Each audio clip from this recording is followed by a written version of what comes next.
Hello everyone, welcome to Sunburned. Albino plays the Ace Attorney Trilogy episode... What episode is it? I gotta open my YouTube tab and find out. I think it's 85. I'm pretty sure that it's 85. Is it 85? Yeah. Okay. And we actually ended the episode like right on the to be continued sign, which has gotta be a first. Or a second. In like all of 3-game history. Let's keep it going, it's court time. Oh, I see. I guess I should have expected this. Nobody saw the other guy, huh? But he was there when I took the coffee over, sir. Scout's honor. Maggie! Oh, it's you. Ah, Detective Gumshoe! Are you doing alright? How are you feeling? As if you need to ask either question, sir. Don't let him get you down, Maggie. And don't forget to eat well, okay? Roger! And you? Yes? You'd better square this case away, got it, pal? Maggie's innocent, you hear? If you screw up, then I'll be doing some squaring away myself. Squaring away some paperwork for your arrest. I think he's serious. Hey, Detective, you're on our side for once, right? Yep. So you'll be able to help Maggie out, right? Really? Can you, sir? Of course. I've got the situation under control. I'm gonna be the first witness on the stand today. If something I say doesn't mesh with the facts, make sure you point it out, alright? Sure. Okay, well, we're forming a united front today, pal. You get me?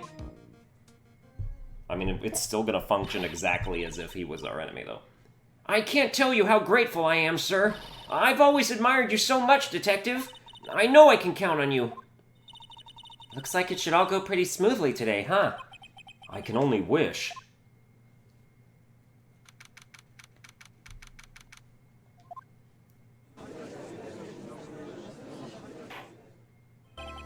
Court is now in session for the trial of Maggie Bird. The defense is ready, Your Honor.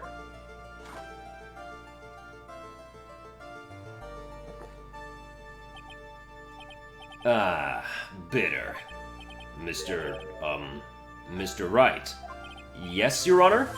Ah! What's wrong? Nothing. It's just whenever I addressed you in the previous trial, your response was, "You's talking to me?" It was a little, well, intimidating.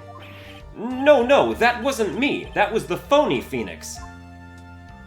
I see. So our trusty Phoenix Wright is back with us now, is he? Our trusty?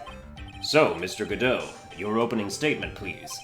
Mr. Trite, whether you're a fake or the real deal, we will find out soon enough through this trial today. But I can already tell you I'm the real Phoenix Wright. I wasn't questioning whether you're Phoenix Wright or not. I was questioning whether you had studied law or not. That's what I intend to find out. There's no denying it. Behind that mask is a man who really hates me for some reason or another. As everyone is aware, the court has already given its verdict on this case once. Therefore, I won't stand for irrelevant testimony during this retrial, nor will I stand for a simple repetition of the evidence presented in the last trial. I'm not planning on repeating anything that phony me said, trust me. Now then, Mr. Godot, please summon your first witness. Let's start with the formalities, shall we? Name and occupation. Witness, state your name for the court. Huh? Oh, sorry, sir. The name's Police Department Detective. Occupation, Dick Gumshoe. Other way around, Detective. Huh? Oh, sorry. Anyway, I'm the officer in charge of this case since yesterday, sir. Since yesterday? Yeah, the guy who was on the initial investigation's tied up with another case now. I hope Gumshoe's really got everything under control, for everyone's sake. I see. So, Detective Gumshoe, would you outline for the court the basic facts of this case? Yes, sir. The victim's name was Glenn Elg. He was a professional programmer. He was on the payroll of Blue Screens Inc., a local company. This is the victim's autopsy report. The court accepts this into evidence. Died of potassium cyanide poisoning. Time of death was between 1:30 and 2:30. And here are the floor plans of the restaurant. When the incident took place, the victim was sitting right here. The poisoned coffee was brought over to him by the waitress. The waitress being the accused? Yeah. The victim died from poisoning almost immediately after he took a sip of the coffee. At the time of the incident, there were 2 other people in the restaurant. Mr. Jean Armstrong, the owner and chef, and a regular by the name of Mr. Victor Kudo.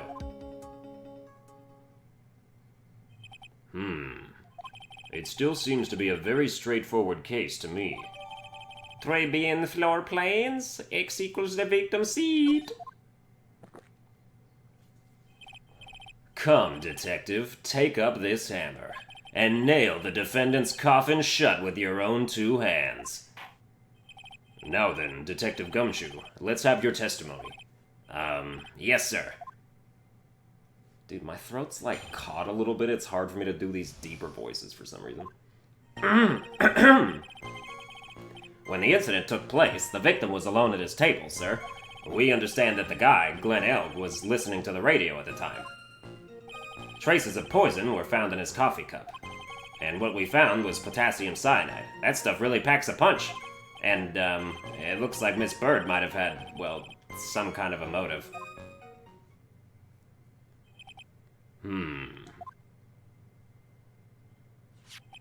Using the dark, aromatic depths of coffee to conceal the poison.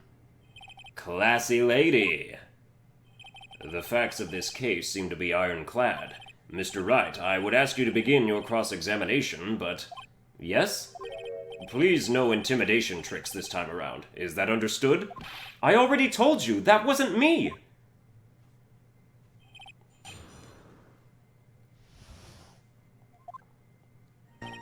When the incident took place, the victim was alone at his table, sir. I mean, we already dispute that, but we don't have evidence to dispute that. Can I stop you for just a minute? Huh? Oh, what is it? Did I say something that contradicts the evidence? He's so desperate for that to be true, he's practically crying. Your testimony just now doesn't match the testimony given by Miss Bird. She claims that there was another man at the victim's table. Yeah, that's what she said. And What killer wouldn't say that when faced with a homicide conviction? Hey! Sadly, her testimony isn't supported by the owner or the other customer. Isn't that right, Detective Gumshoe? Yeah, it's true. Their 2 testimonies tie up on that. They both said there was no other guy at the table. What should I do? Should I press on this point a little harder or not? Always press harder. Well, maybe the other witnesses just missed him. Perhaps their view of the victim's table was obscured in some way. Ha! That argument is as weak as the coffee at Très Trite. I have here in my possession a ticket. A ticket? Looks more like a photo to me. Yes, a one-way ticket to Guiltyville. Population, the defendant. God. This is a photograph taken from near the entrance to the kitchen. This is the scene as witnessed by the chef moments after the poisoning took place, correct? I think the court will agree that with such a clear view of the scene of the crime... How, Mr. Tride, could anyone have overlooked a second person at the table? Ugh! It certainly seems to show the victim's table extremely clearly. But I believe that's taken from the wrong angle. You see the floor plans. It said from near the entrance. The dude was sitting on the right side of that table with the X on it. So if it was taken from near the entrance, it would have to... No, it wasn't taken from near the entrance. It was taken from the bottom left table. Or it had to have been. Based on, like, the partitions and stuff. So we will use that at some point.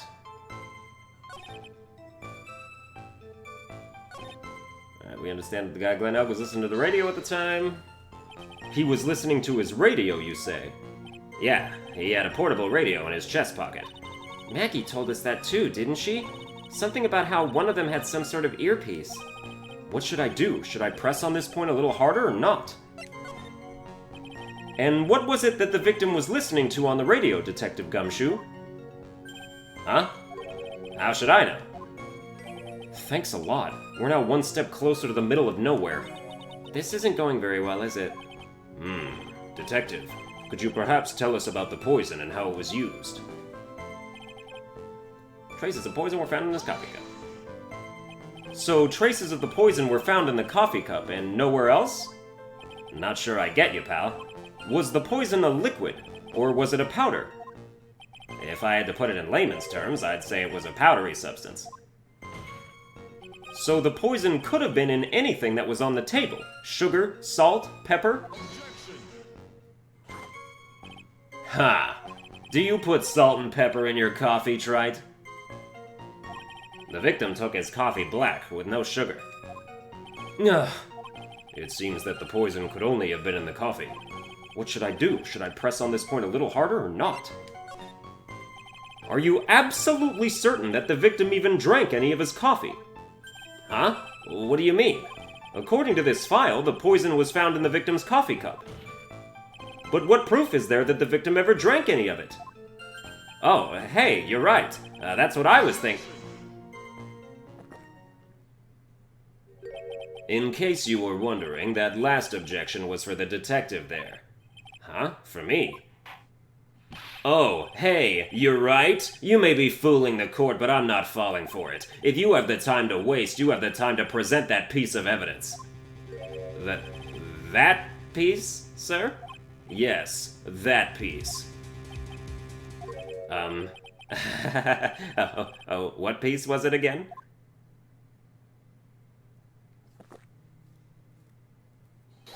This! Should I be grateful this coffee's only hot enough to give me first-degree burns? Oh, now I remember. This is the, victim's coffee cup. Yes, the victim's cup. Take a good look at the rim. Oh yes, it's unmistakable. There is clearly a coffee stain on it. Conclusive proof that the victim did drink the poisoned coffee that was in this cup. The victim gulped down the bitter death that the waitress brought to him. Like this! Ugh! For the record, the only prints on the cup were the victim's and the defendant's. Upon further investigation of this cup, we found a certain chemical substance. And what we found was potassium cyanide. That stuff really packs a punch. Potassium cyanide? I've heard of that chemical before. Exactly how strong is this poison, Detective Gumshoe? Well, that stuff's lethal. Eat too much, and you're history. How much is too much? A lethal dose is 0.2 grams. That's about enough to finish anyone off. 0.2 grams? How much is that? You know when you swab your ears for earwax? Yeah, about that much. Ew. Earwax, huh? Sounds like something Gumshoe's got an abundance of. Such a small quantity of poison could have been concealed anywhere. And, looks like Miss Bird might have had, well, some kind of a motive, and what motive would that be? Some kind of a motive? Yeah, but if you ask me, it's been blown way out of proportion. You know what my golden rule is, Detective? Chuck out a bad cup of coffee. You can always get another. Huh? I don't get it. I'm saying we can always get another witness on the stand if we have to chuck you out. No. So stick to the facts, Detective. Now then, what was Miss Bird's motive? Come on, Gumshoe. They said she wanted to steal a lottery ticket. I knew it. That's what we heard yesterday, too. It disappeared from the scene of the crime. And it wasn't just any lottery ticket. It was a winning ticket for $500,000. Oh, $500,000? That's more than I'll ever make in my lifetime. Oh, wow, you're really poor. No, actually, that's pretty much the case for like 90% of the population. Mr. Armstrong knew about the ticket too, didn't he? But he stole the wrong one. Let's say 99%. That's a bit better. Then, is it possible Maggie stole the winning one? What should I do? Should I press on this point a little harder or not? I should press a little harder on it. Wait a minute! The mere fact that the lottery ticket disappeared in no way implicates my client. Ha! I have here in my hand the very ticket in question. That's the $500,000 lottery ticket? One of the female police officers found it when she was conducting a search of the defendant. What? Order, order! Ha! She's quite a lucky bird, our little waitress. You will submit that ticket as evidence to the court, immediately. I'd better keep an eye on that ticket. The way the judge's voice is quivering.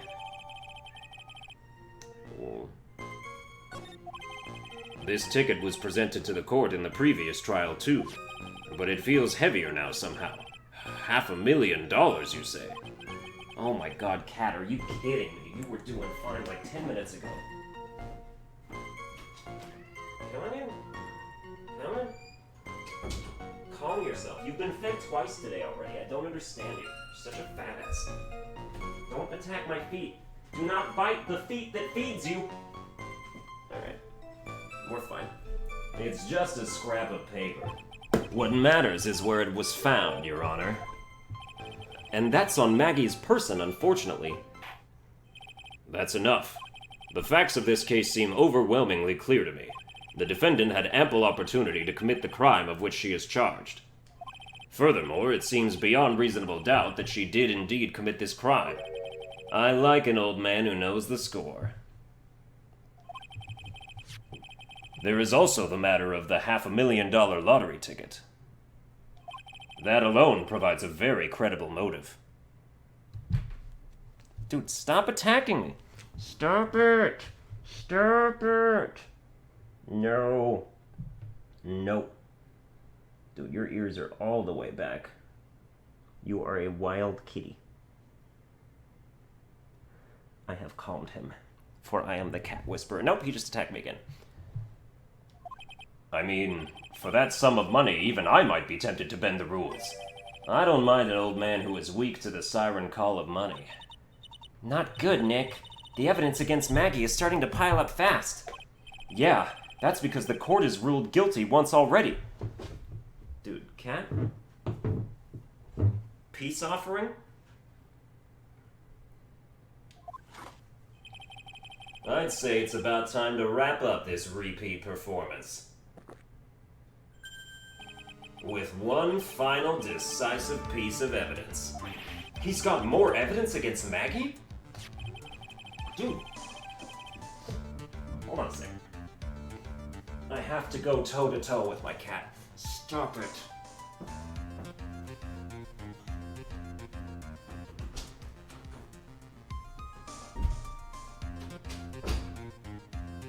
Alright.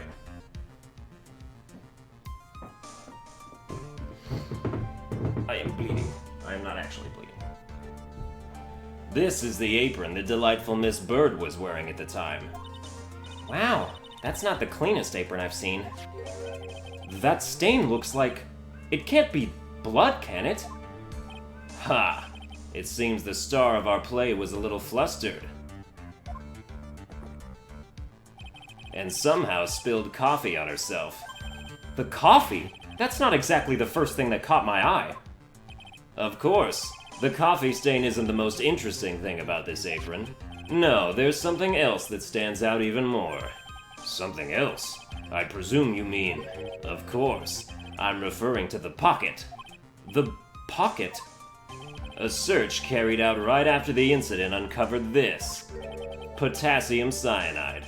The very poison used by the killer was in her apron pocket. A bottle of poison? In Maggie's pocket? Yeah, and Maggie's prints were the only ones on it. What? God damn it, I'm gonna have to edit this video now. BRB. And we're back. Dude, that cat has like rabies or something, I swear to God. Order. The court will accept these items into evidence. Worn by Maggie at the time, has a small pocket but big stains.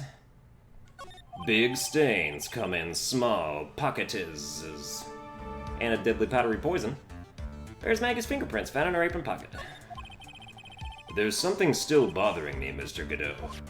Why have you not explained the bloodstain to the court? Bloodstain? What bloodstain would that be? Don't play games, prosecutor. The blood-colored stain that's smeared all over the apron. That's ridiculous. No one told me anything about a bloodstain. You don't need to be told, just look at it. Well, detective, could this stain really be blood?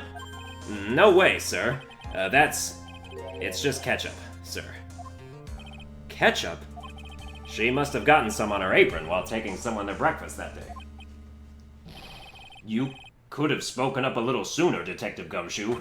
Pull a stunt like that again and I'll have you drink 17 cups of ketchup, witness. I thought everyone knew what it was already. I haven't seen anything yet to make me doubt the last ruling I made on this case. The motive, the opportunity, and the supporting evidence, they have all been clearly established. Well, Trite, it seems you really are a phony after all. Ugh, you really know how to drive a man nuts. Witness, please continue with your testimony. Describe for the court the crime scene and the findings of your investigation there.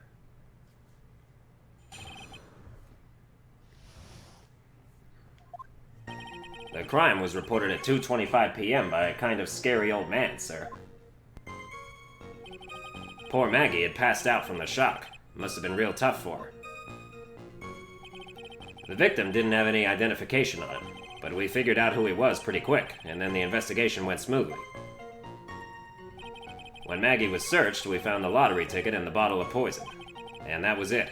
There was nothing else missing from the crime scene. You identified the victim and secured your prime suspect. Very good. Last chance to convince the court you're a real lawyer, Trite. Don't count on any more cross-examinations after this one, so let the fun begin.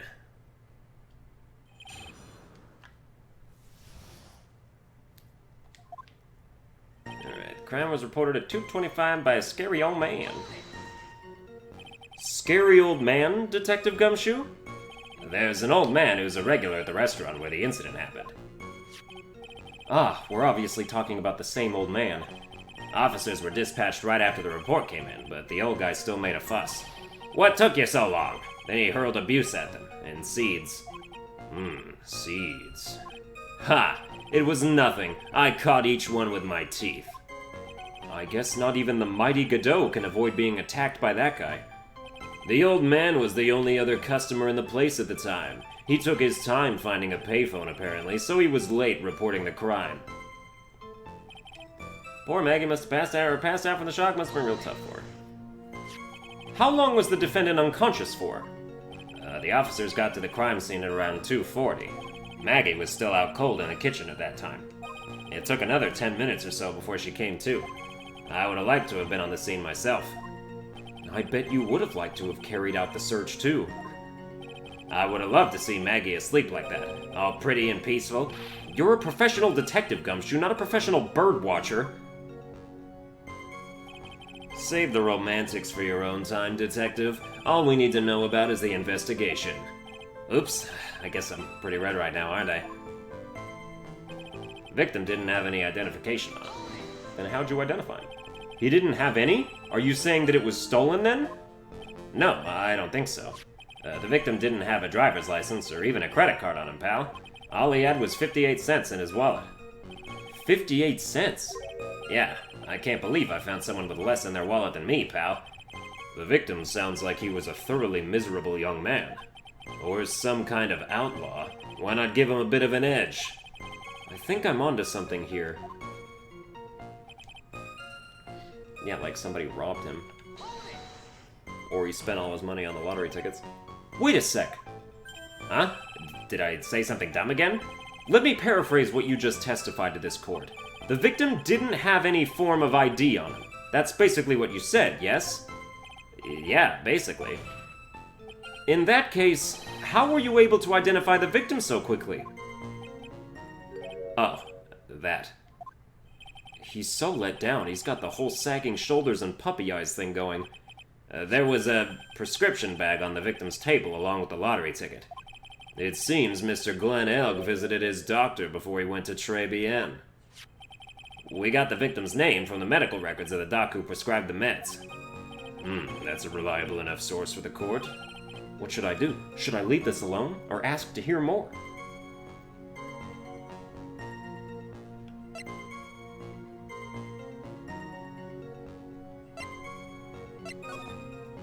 So what sort of medicine was in the bag? Well, actually, the bag we found was empty. Huh? Yeah, completely empty. It was completely empty. But what is it? What's in there? Ha! You're entering an empty paper bag as evidence? Desperate, are you, Trite? Now, what happened with the investigation after that, Detective?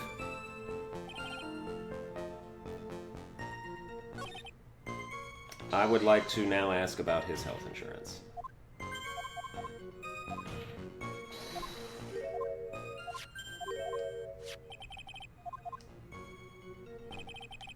Oh, that's it? Okay, never mind.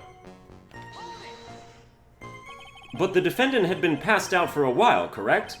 In that case, isn't it possible someone planted the evidence in Maggie's pocket? Hey, yeah, you nailed it, pal. It happens to me all the time. We had a department party the other day, and when I got home, I was wearing the boss's shoes. Keep up this crazy testimony, Detective, and those shoes will end up down your throat. Sorry. So, Trite, someone planted the evidence in Maggie's pocket? That's a pretty bold statement. Care to back it up with some evidence? Well, I'd love to if I had any. It appears you have no evidence to support your theory, Mr. Wright. Continue with your testimony, witness. Nothing else missing from the crime scene. So the $500,000 lottery ticket and the bottle of poison were accounted for? Yeah. Interesting. It's true that those two items are accounted for, but wasn't there another lottery ticket that was stolen that day? Oh, yeah. The one the restaurant owner took. He won a whole $1 with it. What a lucky guy, huh? And they're just going to let him get away with it? It was just $1, Detective. I guess no one cares when it's that little, except for Gumshoe. If I don't find a hole in this testimony, the judge is going to hand down his verdict. Gumshoe isn't giving us anything to work with, and we can't find any contradictions if he doesn't give us something. Yeah, that's true. But Maggie and Gumshoe are like Dumb and Dumber. Our only hope is that they were so dumb they missed something obvious. Come on, Gumshoe, be the dumbest you've ever been!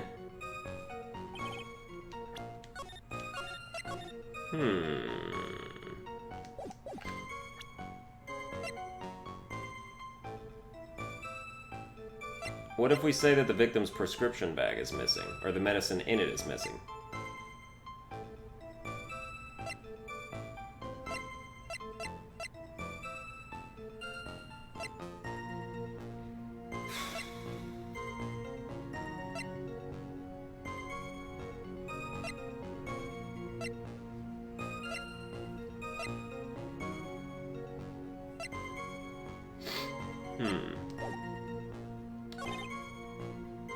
The victim didn't have any identification on him.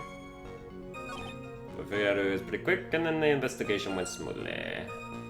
When Maggie was searched, we found the lottery ticket and the bottle of poison. That was it. There's not. This has to be the false thing.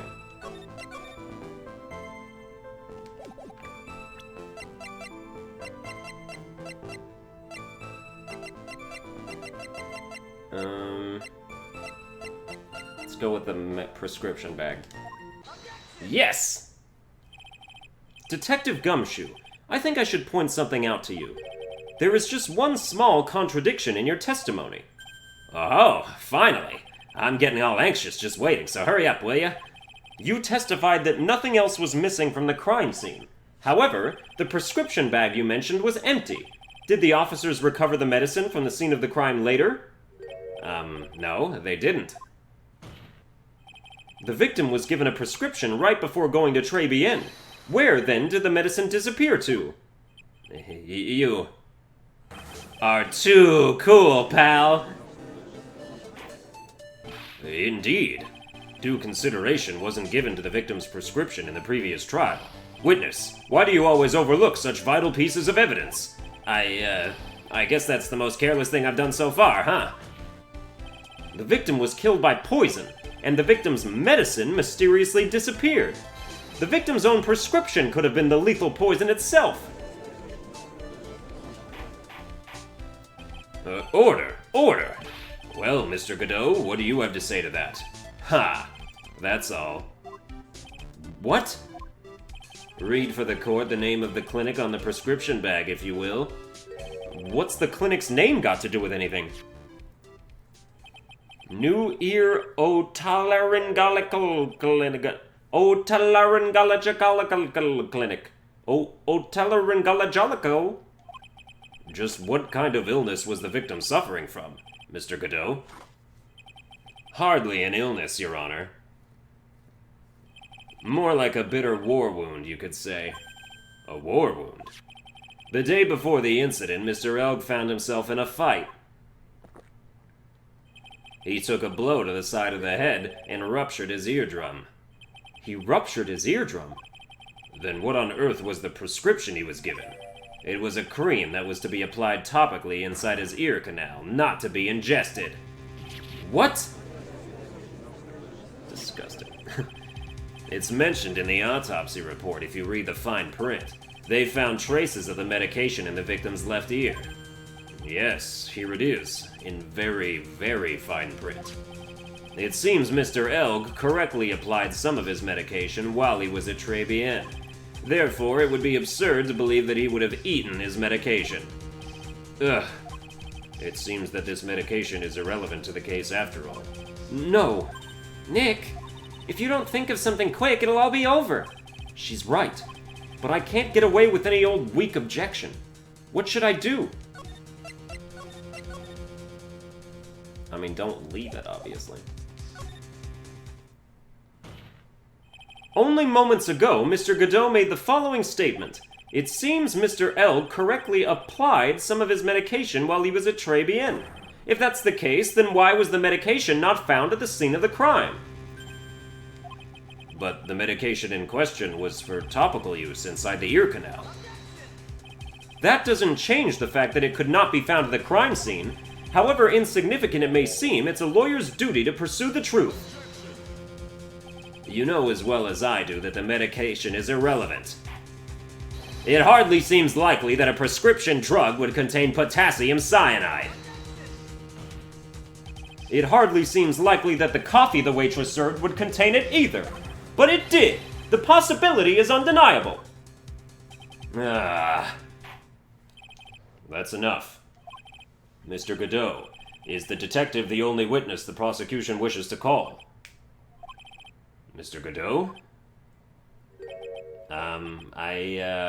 I've got my own witness I'd like to call, sir. It's the old man who was there in the restaurant on the day of the murder. Victor Kudo? The pigeon hater? Very well. The matter of the disappearing medication seems little more than trivial at best. However, it wasn't explored at all in the previous trial, and that is something that bothers me. Yay! Good job, Nick! The court will adjourn for a 10-minute recess, after which we will hear the prosecution's next witness. Ha! I suppose this means I'll just have to finish you off in my last 6 cops. Court is adjourned for recess. Bam! Phew, that was close. Tell me about it. I nearly died in there. That's my line, sir. No, it's my line. I think I really did die a little bit. Looks like we all nearly died in there. I can't believe Detective Gumshoe. How could he betray us like that? Huh? He said he'd help me, but he totally set me up. I don't think he meant to do that, Maggie. He was backed into a corner. I mean, the guy's gotta do his job, right? It's okay. I know all about lies and betrayal. I've had them my whole life. But it really hurt this time. It felt like someone punched me hard in the stomach. I hate that guy. I don't ever want to see him again. Poor Gumshoe. So the next witness is going to be that old guy from the park, right? Yeah, Mr. Kudo. Lover of waitress outfits and projectile seeds. I bet he's gonna be really stubborn. I mean, he's pretty set in his ways, you know? Yeah, he's a big old grouch. Are you going to be able to handle him, Nick? Yeah, I can take whatever he throws at me. Even those never-ending bird seeds.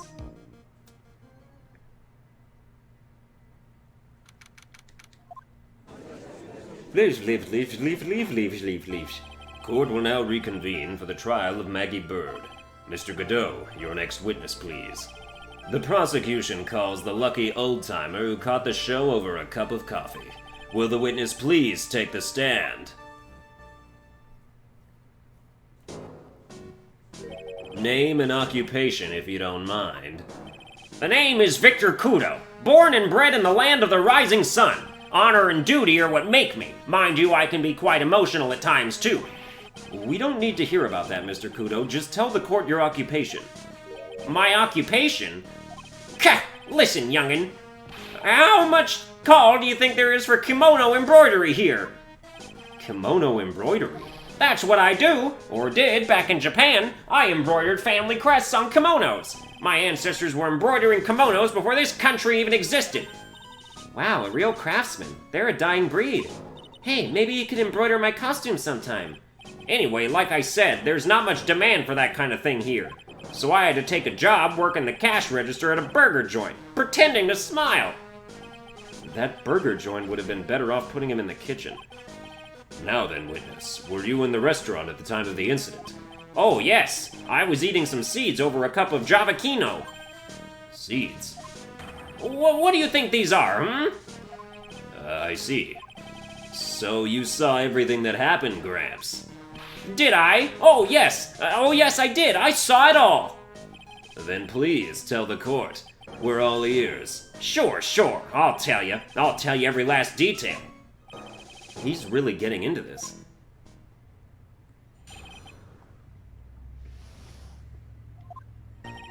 The young man was reading the sports paper. The serving girl brought him a javakino, but she put something in it. The man took one sip of it, looked like he was in terrible pain, and then collapsed. That's the serving girl, right there in the defendant's chair. I remember her well. Mr. Kudo, she is not a serving girl. Please refer to her as a waitress. Kah! You're as bad as the rest of them. All these newfangled words. What's wrong with old-fashioned ones, Newfangled? All this talk of radios and glasses. It's wireless and spectacles, I tell you. Excuse me? Listen to me, everyone. Don't forget the old values. Don't let the good old days slip away. Well, I think it's time to begin the cross-examination, Mr. Wright. Yes, Your Honor.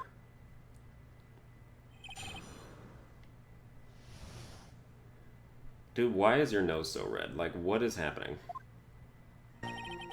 Young man was reading the sports paper. So you saw the victim, then? You saw Mr. Glenn Elg? I wanted to know if Guts and Braun retained his championship or not. So he was looking at the sports paper the victim was reading, huh? And at the location in question. There are partitions between tables on the same side of the restaurant, right? So what if there are? If you say that you could see the victim, that means you were sitting at a table on the other side of the restaurant, correct? Kah! I go to that place to drink javakino. I don't go to sit. I don't remember which table I was sitting at. You mean you go there to eye the waitress?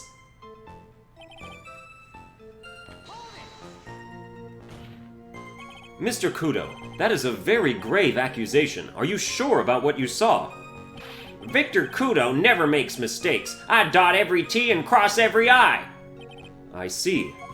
My eyesight's fine. The doctor said I only need spectacles for reading and driving.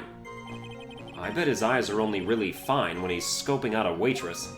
And I saw what the serving girl put into the javakino as well. I bet I know what's coming up and something tells me I'm not going to like it. But we gotta do it anyway. Your Honor, we need more clarification on what was put into the victim's coffee.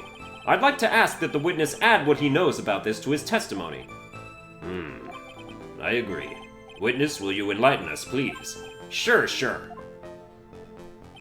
There's no question about it. She very conspicuously put some white powder in there.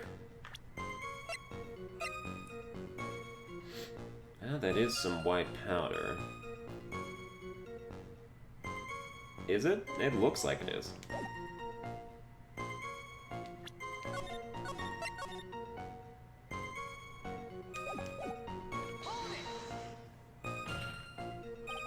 Did she really put that into the coffee? You doubt me, boy? She took some out of a small brown bottle and sprinkled it in. Couldn't she have been adding sugar? Sugar? In a small brown bottle like that? Like that? Witness, could you please describe the bottle in more concrete terms? Ha! A bottle like this, perhaps? Oh, there it is. That's the one. That's the bottle of potassium cyanide, I presume. So what did the accused put into the coffee? I think it's clear, don't you? Ugh.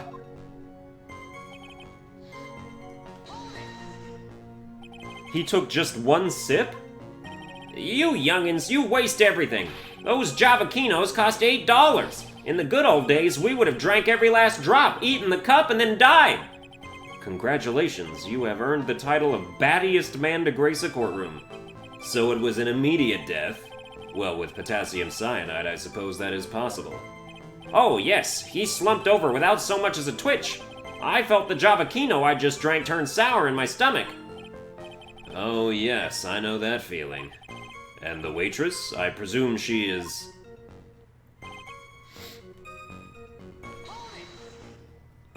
You said, I remember her well, in reference to the waitress. Did she have any particular features that you can identify her by? Particular features? It's a disgrace, that's what it is. Sorry? You can see all the way up to her, you know, she's practically naked in that uniform. So the particular feature you recognize about the waitress is her outfit? But anyone could wear just such a uniform, even me! Mr. Wright, please spare the court of any further mental anguish from that image. Don't get all excited, Nick. You've got to keep yourself together. I guess I got a bit carried away. Cat! There are other things I recognize about her, too. He seems pretty sure of himself. What should I do? We should press harder. Sure, you saw a waitress take the coffee over to the victim. But what matters is whether that waitress was Maggie Bird or not. Quite right. Mr. Kudo, these other features that you recognize about the defendant, I would ask you to add them to your testimony. Sure. There was a ribbon in her hair, and her apron straps were loose. Yes, that is a ribbon. I don't know about loose straps, though.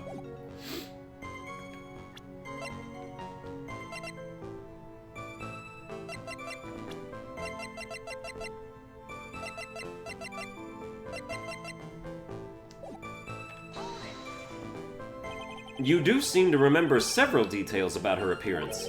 But what about the most crucial detail of all, her face? Cat! As if I wouldn't remember that! The witness noticed the straps on the accused's apron. He's unlikely to make a mistake about her face. That's right! I can even tell you the color of the ribbon in her hair. It was red! So you see, there's nothing wrong with the witness's eyesight. There's no doubt he remembers the waitress pretty well. What should I do?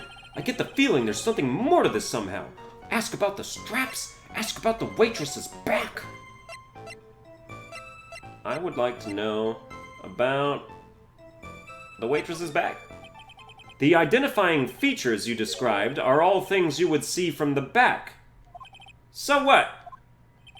Is it possible that you never saw the waitress from the front at all? Ha! He's got you there, Gramps. People normally talk about facial features when they're asked to describe someone. But this witness's testimony is nothing but straps and ribbons.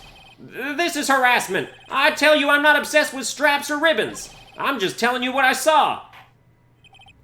Mr. Kudo, the court requests that you add details about any identifying features. Features you observed from the front, that is, to your testimony. Sure. This old man's testimony is getting longer and longer. And if I can't find a hole in it soon, I'll get even longer. It'll get even longer, I bet. There wasn't anything that caught my interest about her when I saw her from the front. You didn't find anything to be distinct, but you did clearly see the witness's face, yes? No question about it. I didn't come this far to back down now. Victor Kudo never backs down. That's not the answer I was looking for, but okay. This has turned into a matter of pride for old Seedy now, I guess. I wonder if he really did see Maggie's face or not. Like I thought, we need some concrete proof of this. Proof that the old guy didn't see the waitress clearly from the front. Do you think old Seedy really saw Maggie do it? Well, he probably had his eye on the waitress the whole time. That's why he was there. But he was there for the cute outfits, right? Not the waitress. I guess. She makes a good point, though. Hey, did I just say something clever?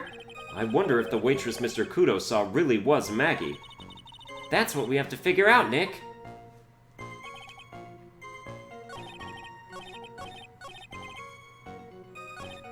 There was a ribbon in her hair and her apron straps were loose. There wasn't anything about caught my interest about her when I saw her from the front. So you wouldn't have noticed her glasses?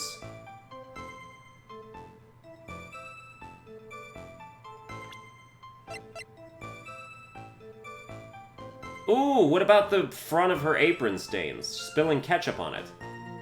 Yeah, that's gotta be it. That has to be it.